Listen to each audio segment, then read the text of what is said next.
Sometimes, people think very high in life, but they forget that true height is not only on mountain peaks, it also lives in understanding and kindness. This is the story of Arin and Tara. Arin was an ambitious student raised in the city. He was intelligent, hardworking, and extremely serious about his future.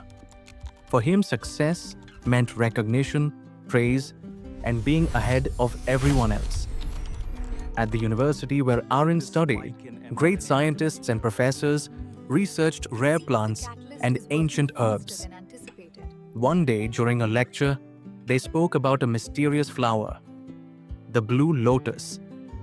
They explained that this flower is very rare and grows only in the high Himalayas, nearly 15,000 feet above sea level. They said that if proper research were done, this flower could become a major scientific discovery. That day, students received a research project on the Blue Lotus. Arin's eyes lit up. This was not just an assignment. It was a chance to change his life. He immediately joined the project. In his heart, one thought kept repeating. If I succeed, I won't be just a student. I'll become someone the world remembers. Driven by this dream, Arin made a bold decision. He would go to the Himalayas himself. He would see the Blue Lotus with his own eyes and turn that truth into his thesis. So he started his journey toward the mountains with one goal: to reach the top. He did not know that this journey would reshape his way of thinking. When Arin reached the Himalayas, he met Tara. Tara belonged to a small mountain village. She spoke little, but her eyes held deep wisdom. She knew the mountains like someone knows their own breath. For her, the mountains were not challenges. They were home. Arin chose Tara as his guide. The journey began. Arin walked fast. His thoughts were even faster. He checked his watch often. Every climb felt like a delay. Only one question filled his mind. When will I find the Blue Lotus? Tara was different. She walked slowly, placing each step with care. She listened to the flowing water and respected the silence. Whenever Arin said impatiently, "Let's move faster," Tara smiled and said, "Before walking on mountains, you must first understand them." Arin didn't like her slow pace. He felt she was holding him back. All he could think about was the value of the flower and the fame waiting for him in the city. Days passed. Fatigue grew. Breathing became difficult. Then one day, on a frozen plateau, under a clear blue sky, there it was. Among the snow, a small, glowing blue lotus. Arin's heart raced. His eyes shone with excitement.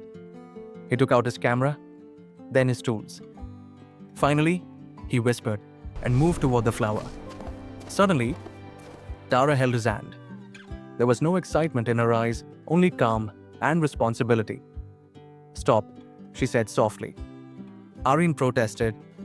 "After all this effort, why stop me now?" Tara replied, "If you remove this flower from its roots, it will never grow here again." Arin grew angry. "This is superstition. What about my research? My future?"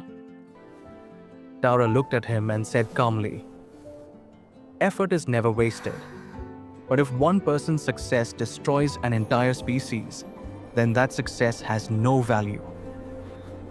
The mountains became silent. Arin looked at the Blue Lotus, then at Tara. In that moment, he understood. Her slowness was not weakness. It was respect for life. She didn't fight nature. She walked with it. Slowly, Arin put his tools down. He raised his camera, but didn't photograph the flower.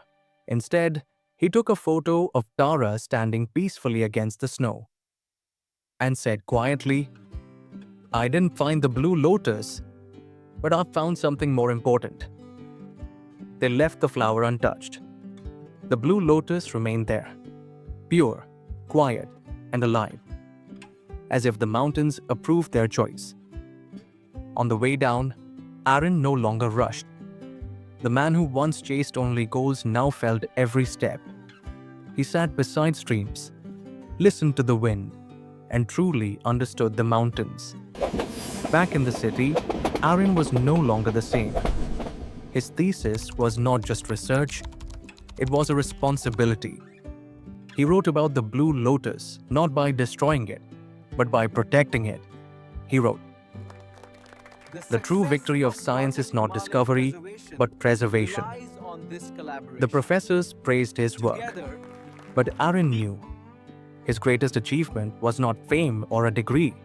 It was the moment he chose to let a flower live. Tara stayed in the mountains, the same slow steps, the same quiet wisdom. But now, the Himalayan winds carried Arin's lesson too. Their connection was beyond distance, because some bonds are created not by staying together, but by making the right choice. And somewhere in the Himalayas, the Blue Lotus still blooms, silent, rare, protected. A reminder that some things in life are far more valuable than success and fame. Like, share, and subscribe. Bye!